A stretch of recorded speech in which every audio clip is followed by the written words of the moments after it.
मित्रांनो, शुभविवाह या मालिकेच्या आजच्या भागामध्ये भूमी आकाशला रूममध्ये घेऊन येते। तेव्हा आकाश विचारतो, काय झालं भूमी?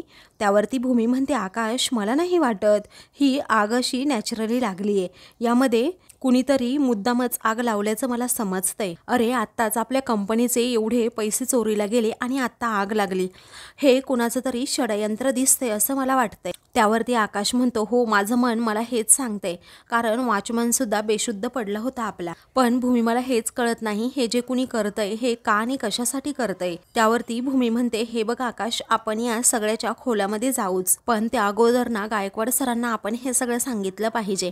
मी त्यांना ना फोन करते, थांब जरा, आणि स्पीकरवर टाकते हा, आणि फोन स्पीकरवर सुद्धा टाकते। तेव्हा आता लगेचच गायकवाड सर इकडे कॉल रिसीव करतात आणि म्हणतात, मिसेस भूमी आज सकाळीच एवढ्या? तेव्हा आता लगेचच गायकवाड सर विचारतात, यस मॅडम, आज सकाळीच कॉल केला। भूमी आता गुड मॉर्निंग सर असं म्हणते, आणि एक खूप मोठा प्रॉब्लेम झालाय। पहाटे आमच्या गोडाऊनला आग लागली आणि सकाळी आम्हाला याबद्दल समजलं। तेव्हा गायकवाड सरांना धक्का बसतो। तेव्हा ते विचारतात, काय आग आणि कशी लागली? तेव्हा शॉर्ट सर्किट वगैरे झालं का काही, असं आता लगेचच सर विचारतात। मग आता आकाश म्हणतो, नाही सर, आमच्या वॉचमॅनला डोक्यात सकाळी काहीतरी टाकून बेशुद्ध करण्याचा प्रयत्न केला, त्याच्यामुळे कुणीतरी मुद्दामच केलंय हे। तेव्हा गायकवाड सर म्हणतात, ठीक आहे, ताबडतोब आज मी इन्व्हेस्टिगेशन सुरू करतोच। मग आता आतमधल्या मालाचं काय झालं, आहे ना थोडाफार माल, असं गायकवाड सर विचारतात। तेव्हा आकाश म्हणतो, काही अजून माहीत नाही, आम्हाला जायचंय तिकडेच। आता आगीची इंटेन्सिटी एवढी मोठी आहे ना की काही कळतच नाही, मला नाही वाटत की काही शिल्लक राहिलं असेल। गायकवाड सर म्हणतात की एक मिनिट मिस्टर आकाश, आपण लगेचच निष्कर्षापर्यंत यायला नको, कारण बरेच वेळा ना दिसतं तसं नसतं। तेव्हा भूमी आता विचारते, तुम्हाला काय म्हणायचंय सर? असं म्हणायचंय का सर अगोदरच माल चोरीला गेला असू शकतो? तेव्हा गायकवाड सर म्हणतात, कदाचित, शक्यता नाकारता येत नाही। तेव्हा भूमीला आणि आकाशला धक्का बसतो। मग आता ते ओके बाय असं म्हणून फोन ठेवतात। तेव्हा भूमी म्हणते की आकाश, गायकवाड सर जे म्हणतायत ना ते तसंच असेल, माझं गट फिलिंग मला ते सांगतंय। अरे आपण जेवढ्या लवकरात लवकर तपास त्या दृष्टीने सुरू करू ना, तेवढ्या लवकरात लवकर आपल्याला तो माल सुद्धा मिळेल। तू आता फॅक्टरीत चालला आहेस ना, तर त्या दृष्टीने तपास सुरू कर आणि लगेचच त्याविषयी सुद्धा प्रश्न विचार, आपल्याला लगेचच काहीतरी क्लू हाती लागेल। तेव्हा आकाश म्हणतो की मी आणि अथर्व आता लगेच निघतो, राजा काका तिकडे वाट बघत असतील, बाय हां। तेव्हा ती आता म्हणते, नीट जा, सांभाळून जा। त्यानंतर भूमी आता विचार करते, आकाश, मी तुझ्यासमोर असं उघडपणे नाही बोलू शकत, पण माझं मन मला सांगते यात कुठेतरी रागिनी आत्यांचा नक्कीच हात असावा। दुसरीकडे रागिनी रूममध्ये असते, यशपाल आता तिथे हसतच येतो, टाळ्या वाजवतच येतो आणि म्हणतो, वा वा, आपला प्लॅन सक्सेस झाला। रागिनी ताई, खरं तर तुम्ही ना आता गाणं म्हणायला हवं, रे रे यशा, पैसा झाला मोठा आणि महाजनांना झाला तोटा। तो खूपच मोठ्याने हसतो। तेव्हा आता रागिनी त्याच्याकडे पाहत हसत असते। तेव्हा आता ती म्हणते, आता हसतोय आपण, पण मला ना खूप टेन्शन आलं होतं, तुझ्यासाठी ना मी दोनदा रिस्क घेतलीये, पहिली ते पैसे चोरीला गेले तेव्हा, आणि आत्ता ही रिस्क। हा आता लगेचच यशपाल हा हसतो आणि म्हणतो की कसं आहे ना ताई, तुम्ही सर्वात मोठी रिस्क केव्हा घेतली माहिती आहे का? जेव्हा तुमच्या मुलाचा खून केलात ना तेव्हा घेतली, कारण स्वतःच्या मुलाचा खून काय करता, आणि तोही अगदी उघड्यावर, अहो त्या प्रतापापुढे ही रिस्क तर अगदी चिंधी आहे, चिंधी। तेव्हा रागिनी त्याला धमकावते, परत तेच ते बोलत जाऊ नकोस हा। मग आता यशपाल उठतो आणि रागातच म्हणतो, मला सुद्धा बोट उगारायचं काम नाही हा तुमचं, तुमचा राग, तुमची गेम, तुमची कारस्थानं माझ्यासमोर अगदी चिरकुट आहेत, चिरकुट, असं म्हणून तो रागिनीलाच आता सुनावतो। आता त्यामुळे तो लवकरात लवकर माल विका आणि मला माझा दुसरा हप्ता देऊन टाका, खूप सोपं आहे। तेव्हा रागिनी म्हणते की इतकं सोपं नाही आहे ते, समजलं, आणि जरा आता धीर धर, ही चोरी ना आपण कशीबशी पचवली आहे, आणि ती भूमी आसपास असताना इतक्या सहज या सर्व गोष्टी पचवणं कठीण आहे। मुळात ना तू थांबू नको इथे, सारखं आपल्याला एकत्र पाहिलं ना संशय येईल, त्यामुळे तू निघ इथून। आता तो म्हणतो की हा करेक्ट पॉईंट आहे, त्यामुळे मी आता निघतो, असं म्हणून तो लगेचच रूमच्या बाहेर पडतो। तेवढ्यातच रागिनीच्या मोबाईलवर एक मेसेज येतो। तेव्हा व्हॉइस मेसेज आलेला असतो। तेव्हा आता लगेचच जो पॉलिसी एजंट असतो ना त्याचा तो मेसेज असतो। तेव्हा, मॅडम तुमच्या पैशांचं काम करायचंय ना, मग तुम्ही एक काम करा, काही पेपर्सवर सह्या हव्या आहेत मला, 1-2 तासांमध्ये भेटा, असं आता त्याने व्हॉइस नोट पाठवलेली असते। रागिनी आता ती ऐकून खूपच खुश होते। मग आता तेवढ्यातच यशपाल हा मागे येतो आणि सगळं काही ऐकतो आणि त्याला धक्काच बसतो।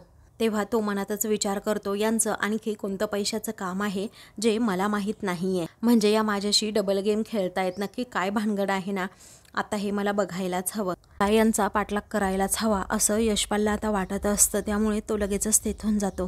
काही वेळानंतर रागिनी आता स्वतः लगेचच गाडी काढते आणि घराबाहेर पडते. तेव्हा यशपाल तिच्या पाठोपाठ असतो, तो सुद्धा तिचा पाठलाग आता करणार असतो. मग आता भूमीला संशय येतो, म्हणून भूमीसुद्धा त्या दोघांच्या पाठीमागे आता लगेचच त्यांचा पाठलाग करत जायला निघते. रागिनीची गाडी आता गेट बाहेर जाते.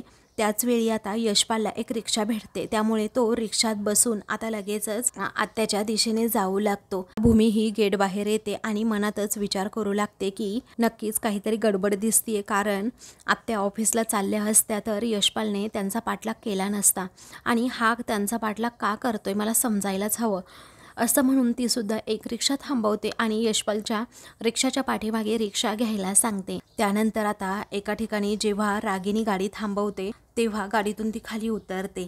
मग आता यशपाल झाडांच्या आड लपून रागिनीचं नक्की काय चाललंय ना हे पाहण्याचा प्रयत्न करत असतो. आता भूमीची सुद्धा रिक्षा तिथे येऊन पोहोचलेली असते. ती आता इकडे तिकडे पाहते, परंतु तिला कोणीही दिसत नाही. रागिनी म्हणते, कुणी असो वा नसो, तू मात्र नक्कीच माझ्या पाठीशी उभा राहणार हे मला माहीत आहे असं ती एकटीच बडबडत असते. भूमी आता आत्याला शोधत असते आणि यशपालला सुद्धा, परंतु तिला ते कुठेही दिसत नाही. मग ती रिक्षावाल्याला जरा रिक्षा पुढे घ्यायला सांगते. इकडे पॉलिसीवाला एजंट आता आत्याजवळ येतो आणि लगेचच म्हणतो की तुम्हाला पैसे हवेत हे खरं आहे, परंतु काही पेपर्सवर सुद्धा सह्या हव्या आहेत तुमच्या. हे काम असं सहज होणारं नाही आहे, त्यासाठी काही लोकांना पैसे द्यावेच लागतील आणि त्याची तुम्ही तयारी करा. तेव्हा ठीक आहे असं लगेचच आता रागिनी म्हणते. तेव्हा 80 ते 85 ज्याला कुणाला पैसे चारायचे आहेत ना ते मला सांग, मी तुला पैसे देते, पण काम हे लवकरात लवकर झालंच पाहिजे असं रागिनी पॉलिसीवाल्याला धमकावते. तो जरा प्रामाणिकच असतो. तो म्हणतो की मॅडम आज पैसे दिले आणि उद्या काम झालं असं कधीही होत नाही ना. इकडे भूमी आता रागिनी आत्याच्या गाडीच्या पाठीमागे रिक्षा थांबवते आणि रिक्षातून खाली उतरते. लगेचच त्या झाडाच्या पाठीमागे जाते आणि आत्या नक्की कुणाला भेटतायत हे पाहण्याचा प्रयत्न करते. तर इकडे रागिनी ही चुटक्या वाजवते आणि म्हणते, 7 दिवस दिले आहेत तुला, पुढच्या 7 दिवसांमध्ये मला अभिजितच्या टर्म इन्शुरन्सचे पैसे मिळाले पाहिजे म्हणजे पाहिजेच, क्लिअर ना असं म्हणून ती त्याला आता खूपच धमकावत असते. तेव्हा तो खूप घाबरतो. तेवढ्यातच यशपाल आता टाळ्या वाजवत रागिनी समोर येऊन उभा राहतो. रागिनी आत्या जिथे उभी असते ना तेथेच आता नेमकी भूमी झाडाच्या आडून सगळं काही पाहण्याचा प्रयत्न करते. त्याबरोबर कोण कोण आहे हे पण ती आता पाहत असते. इकडे आता यशपाल म्हणतो, स्वतःच्या पोटच्या पोराचा तुम्ही खून केलात आणि त्याच्याच विम्याचे पैसे घेऊन त्याच्याच टाळूवरचं लोणी खाताय, हे पोट आहे की अलिबाबाची गुहा असं म्हणून लगेचच आता रागिनीचं लक्ष भूमीकडे जातं.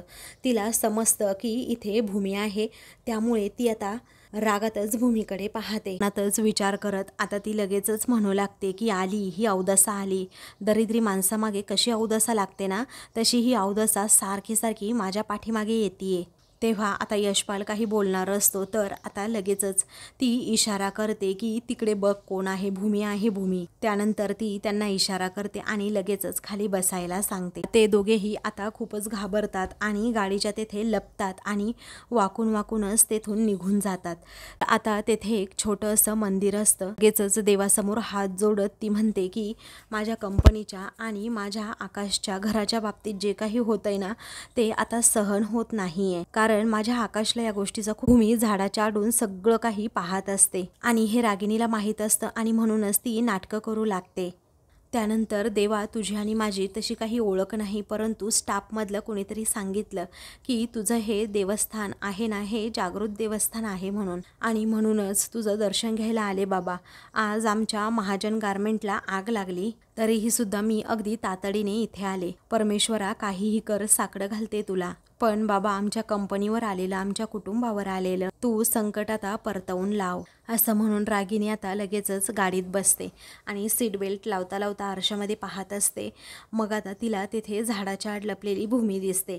मग भूमीला आता समजतं नक्कीच काहीतरी वेगळ्या कामासाठी इथे ह्या आलेल्या असणार आणि ऐनवेळी मला पाहून इथे काहीतरी सारवासारव नेहमीप्रमाणे केली असणार. त्यानंतर रागिनी गाडी स्टार्ट करते आणि हसतच तिथून जाते. ते आकाश आणि गायकवाड सर हे दोघेही आता लगेचच तिथे गोडाऊन जवळ गेलेले असतात. मग आता काही समजलं का तुम्हाला, असं आकाश आता गायकवाड सरांना विचारतो. तेव्हा आता ते म्हणतात की हो, फायर ब्रिगेडचा जो बॉस आहे ना त्यांच्याकडे मी चौकशी केली. मग मालाचं काय झालं आतमध्ये, असं आकाश विचारतो. तेव्हा आतमध्ये जो माल होता ना तो कापड नसून ते आता कागद आहेत असं त्यांचं म्हणणं आहे, असं आता आकाशला गायकवाड सरांकडून सांगण्यात येतं. हेच ऐकून नेमकं आता आकाशला धक्का बसतो. तेव्हा आकाश विचारतो मग माल कुठे आहे. तेव्हा माल चोरण्यासाठीच आगीचं हे कारस्थान करण्यात आल्याचं आता लगेचच गायकवाड सर म्हणतात. त्यानंतर आकाश म्हणतो सर पण आम्ही सगळीकडे CCTV फुटेज लावलेत. तेव्हा ते सर्व CCTV आम्ही चेक केले आहेत. काल रात्रीपासून ते बंद असल्याचं गायकवाड सर सांगतात. मग आकाशला अजूनच मोठा पुढे आता ते म्हणतात की याचा अर्थ माझा संशय हा खरा ठरला. कुणीतरी प्लॅन करून गोडाऊनमधील माल हा चोरला आहे. माल बाहेर काढल्यानंतरच गोडाऊनला आग लावली असावी असा संशय आहे. त्यानंतर आता 2 हवालदार तेथे येतात आणि म्हणतात सर हा ना इथे चहाची टपरी लावतो आणि संध्याकाळी भुर्जीची गाडी लावतो. याला माहीत असेल काही तुम्ही विचारा. याच्याकडून आम्ही काही डिटेल्स घेतल्या आहेत. तेव्हा काय डिटेल्स घेतल्या असं गायकवाड सर विचारतात. तेव्हा रात्रीचं 2 ट्रक येथून माल भरून चालले होते असं आता त्याचं म्हणणं आहे, असं लगेचच गायकवाड सरांना हवालदार सांगतात. तेव्हा आकाशला देखील धक्का बसतो. मग आता तो माणूस सांगू लागतो या अगोदर कधीही अशा रात्री अपरात्री ट्रक भरून गेलेच नव्हते कधी, ते काल रात्री गेले. तेव्हा गायकवाड सर म्हणतात की ठीक आहे पण तू गाडीच्या ट्रकचे नंबर काय आहेत ते पाहिले का. तेव्हा तो टपरीवाला म्हणतो की नाही मी नाही पाहिले. तर आता हवालदारांना सांगून गायकवाड सर त्याच्याकडून अजूनच त्या ट्रकची माहिती घ्यायला सांगतात आणि ट्रक लवकरात लवकर शोधायला सुद्धा सांगतात. त्यानंतर आता आकाश म्हणतो की सर अहो भूमीचा अंदाज किती खरा आहे हे तुम्हाला समजतंय का, कारण भूमीने हे सगळे अंदाज लावले आणि सर्व खरे ठरले. तेव्हा सर म्हणतात की हो. तर दुसरीकडे आत्या आता गाडी घेऊन चाललेली असते. एका ठिकाणी गाडी थांबवते आणि लगेचच सीट बेल्ट काढते आणि म्हणते नशीब बचले बाबा, पण ही भूमी अचानक माझ्या पाठीमागून आलीच कशी असेल. या आगीच्या प्रकरणामध्ये ती इतकी साशंक झाली की ती इथपर्यंत येऊन पोहोचली सुद्धा नाही. पण आता ही काही गप्प बसणारच नाही. ही ना या प्रकरणाच्या अजूनच खोलात शिरणार. तेव्हा लगेचच आता यशपाल गाडीच्या मागच्या सीटवर बसलेला असतो. तो जोरातच आता भॉ असं करतो आणि रागिनीला घाबरवतो. तेव्हा रागिनी खरंच खूप घाबरते. तेव्हा रागातच ती त्याच्याकडे पाहते आणि मग लगेचच तो म्हणतो ताई तुमच्या घरातल्या नखा एवढ्या मुलीसुद्धा ना खूप स्मार्ट आहेत, मानलं पाहिजे हा मुलींना. तेव्हा रागिनी म्हणते गप्पा बस, ही नखा एवढी वाटणारी मुलगी ना तुझ्यामुळे माझ्या गळ्याला नख लावेल मलाच कळणार नाही. आणि मुळात तू का आलास इथे, तुझ्याच मागून ती नक्की आली असणार मला माहिती आहे ना. मग आता रागिनीला यशपाल जा विचारतो की या इन्शुरन्सच्या पैशाबद्दल मी तुम्हाला काही विचारलं नव्हतं, तुम्ही का नाही सांगितलं मला. मग रागिनी आता रागातच विचारते का सांगू तुला, तू काय माझा बाप आहेस की सासरा आहेस मला विचारायला, आणि तुझ्यामुळे करावं लागते मला हे सगळं. या 2 चोऱ्या आहेत ना तुझ्यामुळेच केल्या आहेत मी, समजलं. तेव्हा उपकार नाही केले माझ्यावर, अहो स्वतःचा जीव वाचवण्यासाठी तुम्ही हे सगळं केलं असं यशपाल म्हणतो. रागिनीला गप्प कर. यशपाल म्हणतो या पैशांमध्ये सुद्धा आता मला माझा काहीतरी हक्क पाहिजेच, मला माझा वाटा पाहिजे. तेव्हा आता रागिनी अजूनच चौताळते आणि म्हणते तू तुझा ना एक काहीतरी आकडा सांग, सारखे माझे पैसे असं बोंबलत राहू नकोस. आणि तू मागतोस ना त्याला हप्ता म्हणतात समजलं, आणि सारखा नसतो मागायचा हा हप्ता समजलं, दर महिन्याला हप्ता असतो कळलं. तेव्हा आता यशपाल हसतो आणि लगेच रागिनीच्या शेजारी पुढच्या सीटवर येऊन बसतो आणि म्हणतो कसं आहे ना ताई, कुणाला जर काळा पैसा मिळत असेल ते बघितल्यानंतर माझ्या या गोऱ्या तळहाताला ना खूप खाज येते खाज. तेव्हा रागिनी आता म्हणते गप्प बस रे तू, उगीच वाछाळपणा करू नकोस आता, आणि तसंही आता निघस तू, कारण खूप दिवस राहिला आता तू आमच्या घरात, तुझी निघायची वेळ आली आता निघा. तेव्हा यशपाल म्हणतो त्यापेक्षा ना ताई मी तुम्हाला एक ऑफरच देतो. तेव्हा रागिनी आता रागातच त्याच्याकडे पाहते. तो म्हणतो ऐकून तर बघा, मग आता यशपाल म्हणू लागतो, ही अशी रक्कम घेऊन जाण्यापेक्षा मी जर तुमच्यासोबतच थांबलो तर तुमचाच फायदा आहे ना. तसंही तुम्ही आता एकट्याच पडल्यात हो, कारण तुमचा मुलगा अभिजित यापूर्वी तुमच्यासाठी जे काही करत होता ते मी सुद्धा करू शकतो. तेव्हा रागिणीला आता धक्काच बसतो आणि ती त्याच्याकडे पाहतच राहते आणि मग त्यानंतर विचार करत असते. तर इकडे घरी सर्वजण आलेले असतात. आकाश आता सर्वांनाच सांगतो की गोडाऊनमधला माल अगोदर पळवला गेला, म्हणजे चोरीला गेला आणि मग त्यानंतरच आग लावली आहे. तेव्हा मनू आता सर्वांना पाणी देत असते. तर पौर्णिमा आता तेथे जिन्याजवळ येत सर्व काही बोलणं ऐकू लागते. तर इकडे आकाश पुढे सांगू लागतो, ज्या ट्रकमधून माल पळवला गेला ना त्या ट्रकवर सुद्धा इन्व्हेस्टिगेशन सुरू आहे. तो ट्रकसुद्धा शोधण्याचं काम सुरू आहे. त्यानंतर भूमी म्हणते, ऐक ना, अरे तुझा ट्रक असोसिएशनमध्ये कॉन्टॅक्ट आहे ना, मग तुझ्याकडे सर्व ट्रक ड्रायव्हरचे नंबरसुद्धा असतील ना, तू त्यांच्याकडे जरा चौकशी करतोस का मग? कारण काल रात्री कुठले ट्रक गायब होते ना हे त्यांना सांग. कुठल्या ड्रायव्हरवर त्यांचा संशय आहे का हेही त्यांना विचार. त्याच्यावरून आपल्याला काहीतरी कळेलच ना, म्हणजे अंदाज तरी येईल ना ॲटलिस्ट. तेव्हा आकाश म्हणतो, हो भूमी तुझं बरोबर आहे. तो आता राजा काकांना सांगतो की या अँगलने सुद्धा विचार करावा लागेल ना आपल्याला. मग आता राजा काका म्हणतात, हो बरोबर आहे तुमचं. पौर्णिमा आता मनातच विचार करते की मला असं का वाटतंय, ही आग ही आईनेच लावली असेल, पण का आणि कशासाठी लावली असेल ना याचा विचार जरा करायला हवा आता. बरं त्या यशपालचं आणि त्यांचं एवढं काय गुळपीट जमलंय आता बघायलाच हवं, असा पौर्णिमा आता मनातच विचार करू लागते आणि रागिनी व यशपालवर लक्ष ठेवणार असते. त्यानंतर आता पौर्णिमा ही मनात विचार करते, जसं अभिजित बरोबर जमायचं ना तसं आता यांचं या यशपाल बरोबर जमायला लागले. आता काहीही असो, एवढे दिवस मी लक्ष दिलं नाही, परंतु आता या दोघांवर मला लक्ष द्यायलाच हवं, असा पौर्णिमा मनात विचार करते. इकडे आता राजा काका हे आकाशला म्हणतात, अरे बाळा, आपल्या कंपनीच्या रेप्युटेशनचा प्रश्न आहे. माल पळवला गेला हे काही सोपं नाही आहे बाळा, दिसतं तेवढं, कारण रेप्युटेशनचा प्रश्न येतोच, त्याचबरोबर ज्या व्यवहारांवर सुद्धा परिणाम होतो. इन्शुरन्सचे पैसे आहेत ना त्यातून हे मालाचं सगळं काही कव्हर होईलच, पण एवढ्याचाच विचार करून चालणार नाही आपल्याला. आणि म्हणूनच मार्केटमध्ये जर आपली किंमत पुन्हा एकदा ठेवायची असेल, वाढवायची असेल तर याच्या मुळाशी गेलेलंच बरं. आता लगेचच भूमीला आठवतं की तो इन्शुरन्स एजंट तिथे हॉस्पिटलमध्ये भेटला होता. मग त्यानंतर भूमीच्या हळूहळू सगळ्या गोष्टी लक्षात येऊ लागतात. तेव्हा ती मनातच विचार करू लागते की आत्या या संदर्भात तर त्या इन्शुरन्स पॉलिसीवाल्याला भेटल्या नसतील ना, या संदर्भात सर्व बारकावे वगैरे त्यांनी जाणून घेतले असावेत का? गायकवाड सरांना सांगून ना त्याला गाठलाच पाहिजे, असा भूमी विचार करते. आणि दुसरा महत्त्वाचा प्रश्न म्हणजे रागिनी आत्यांचा या सगळ्यामध्ये हात असेल तर उघड करायचं तरी कसं, कारण ठोस पुरावे तर आपल्याला अजून मिळालेले नाही त्यांच्या विरोधात. मग आता लगेचच भूमी त्याबद्दल विचार करू लागते. त्यानंतर रात्री आता भूमी गायकवाड सरांना कॉल करते आणि लगेचच म्हणते की त्या इन्शुरन्सवाल्या माणसाबद्दल मला एवढं डिटेल्समध्ये काही समजलेलं नाही आहे, परंतु हॉस्पिटलच्या CCTV फुटेजमध्ये तुम्ही चेक करू शकताय आणि हॉस्पिटलमध्ये विचारल्यावर त्याच्याबद्दल माहितीसुद्धा मिळू शकते आणि त्याला पाहिल्यानंतर आपल्याला क्लूसुद्धा मिळेल. तेवढ्यातच रागिनी आता तेथे येते. तर भूमी आता हळूच तिला पाहते आणि मोठ्यानेच विचारते, काय? अहो काय सांगताय गायकवाड सर? अहो गोडाऊनमधला माल ज्या ट्रकने गायब केला होता तो ट्रक सापडला, तो ट्रक मालकसुद्धा सापडला आणि मालसुद्धा. अहो ही तर खूपच चांगली बातमी आहे गायकवाड सर. तेव्हा रागिनी आता डोक्यालाच हात लावते आणि लगेचच तिथे किचनमध्ये जाऊन लपते. मग त्यानंतर भूमी म्हणते, हो आकाश मला बोलता बोलता बोलला होता की गोडाऊनजवळ एक चहाची टपरी आहे, त्या चहावाल्याने ना त्या ट्रकला बघितलं होतं रात्री, असं म्हणून भूमी आता खोटं खोटं बोलत असते. रागिनी हे सगळं बोलणं ऐकते आणि तिला धक्काच बसतो.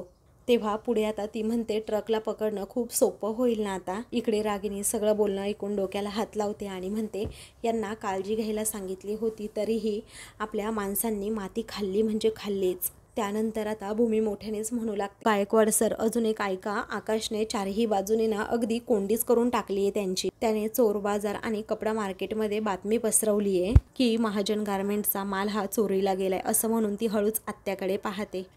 मग आता भूमी पुढे म्हणू लागते की कोणीही तो माल विकायला गेलं ना तरीही तो माल कोणीच विकत घेऊ शकत नाही.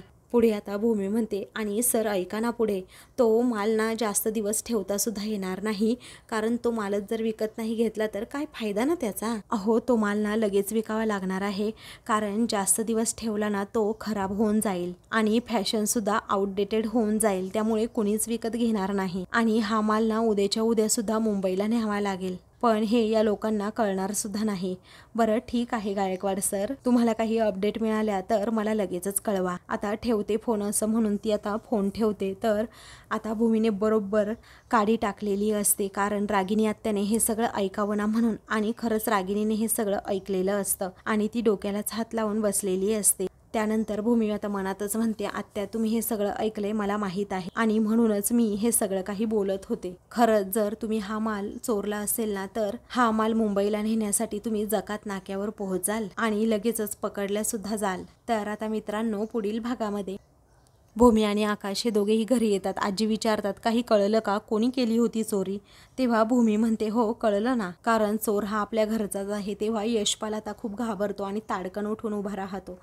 सर्वजण आता भूमीकडे पाहतच राहतात. तेव्हा आकाश विचारतो, भूमी काय बोलतेस तू? इतकं बेजबाबदार आणि उथळ स्टेटमेंट तू कशी करू शकतेस? तेव्हा भूमी म्हणते, मी अजिबातच उथळ स्टेटमेंट देत नाहीये, मी पूर्ण खात्रीने सांगते, ही चोरी आत्यांनी केली आहे. हे ऐकून सर्वांना धक्का बसतो. अशाच मालिकेंचे पुढील भाग पाहण्यासाठी चॅनलला सबस्क्राईब करा.